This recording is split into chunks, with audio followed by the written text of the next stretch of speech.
चुनावी साल में एक और जहां तमाम सियासी दल संगठन की मजबूती पर जोर दे रहे हैं, वहीं एलजेपी ने चुनावी घोषणा पत्र पर काम करना शुरू कर दिया है।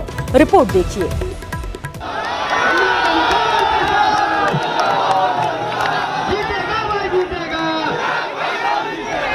बिहार में विधानसभा चुनाव अभी महीनों दूर है, लेकिन लोजपा ने अभी से ही मैनिफेस्टो पर काम करना शुरू किया है। साथ ही चिराग पासवान ने सभी राजनीतिक दलों से जल्द अपना चुनावी घोषणा पत्र जारी करने की अपील की है, ताकि जाति धर्म की जगह विकास के मुद्दे पर चुनाव लड़ा जा सके। चिराग के इस स्टैंड से बिहार की सियासत में एक नया बहस छिड़ गई है। उनकी राजनैतिक अपनी पार्टी का विजन सोच हो सकता है। हर पार्टी अपने एजेंडे के लिए स्वतंत्र है। उनकी पार्टी अलग है, जनता दल यू अलग है। हर पार्टी का अपना विजन होता है। गंभीर बात है और इन दिनों पिछले मैं देख रहा हूं कि 10-20 दिनों से चिराग जी का बड़ा गंभीर बातें बोल रहे हैं वो, और मुझे लगता है कि कहीं न कहीं इस पे सब पार्टी विचार करना चाहिए। वहीं इस मुद्दे पर एनडीए में अलग अलग राय पर महागठबंधन ने चुटकी ली है, जबकि राजनीतिक जानकारों की माने तो जातिगत आधार पर चुनाव लड़ने वाले दलों को मैनिफेस्टो में कभी दिलचस्पी नहीं होगी। चिराग पासवान जी 6 महीने पहले मैनिफेस्टो दें या साल भर पहले दें, उनकी भूमिका बिहार की राजनीति में उनकी पार्टी की है क्या? क्या वो अलग से सरकार बनाएंगे? आप देख लें इन मैनिफेस्टोज को और आप देखेंगे बाद के कार्यों को मिलाकर देखेंगे तो बहुत कम भाग है मैनिफेस्टो का जिस पर अमल होता है।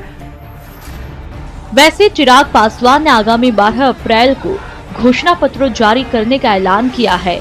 ऐसे में आने वाले चुनाव में मैनिफेस्टो भी एक बड़ा मुद्दा बन सकता है। संजय कुमार, न्यूज़ 18 पटना। चलिए आपको बताते हैं कि बिहार में चिराग पासवान दूसरे दलों की तुलना में किस तरह सियासी तौर पर अधिक एक्टिव हैं। तो चलिए वर्चुअल देखिए और आपको बताते हैं। Bihar first, Bihari first mission चला रहे हैं चिराग। बिहार भर में दौरे पर जा रहे हैं Chirag Paswan. Law and order पर नीतीश कुमार पर कर रहे हैं हमला, और शिक्षकों के मुद्दे पर भी बिहार में सरकार से अलग सोच है इनकी। तो क्या कुछ चिराग हैं, किस किस मसले पर चिराग पासवान अन्य सियासी दलों से आगे चल रहे हैं, वो हम आपको दिखा रहे हैं। तो दिल्ली हिंसा के बहाने उन्होंने बीजेपी को भी नसीहत दी है। चलिए अब चिराग की सियासत को जरा करीब से समझने की कोशिश कीजिए। दरअसल चिराग कुछ ही दिनों पहले पार्टी के राष्ट्रीय अध्यक्ष बने हैं और उन्हें राष्ट्रीय अध्यक्ष के तौर पर खुद को साबित करना है, ऐसा लग रहा है। तो बिहार में चिराग अपनी पार्टी को और मजबूत करना चाहते हैं। विधानसभा चुनाव 2020 में चिराग बनना चाहते हैं मजबूत विकल्प। मुद्दों के बहाने अपने और विरोधियों पर प्रेशर बनाने की बड़ी कोशिश है चिराग पासवान की।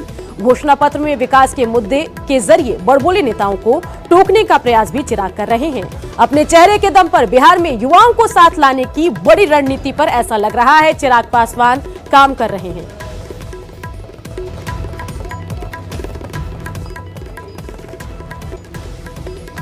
तो चलिए पहले हमने बात की कोरोना वायरस की और फिर बात की कुछ सियासी दलों से जुड़ी खबरों की, लेकिन अब एक ऐसी खबर जो लगातार बिहार में सुर्खियों में है। जी हां, हम बात कर रहे हैं नियोजित शिक्षकों की।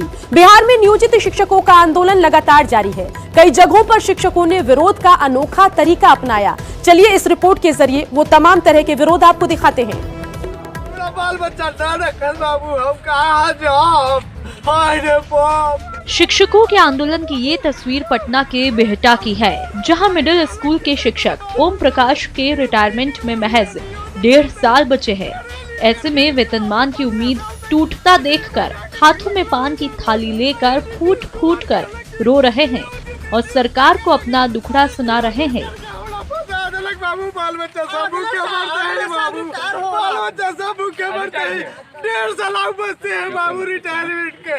बताओ हमारे बाल बच्चा कैसे हमरा रखते है बाबू?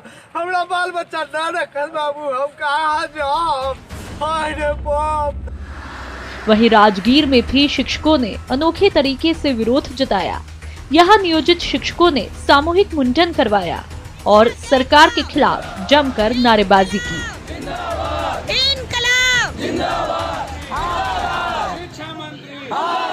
वेतनमान देना होगा, रजनीश कुमार, न्यूज़ 18 पटना।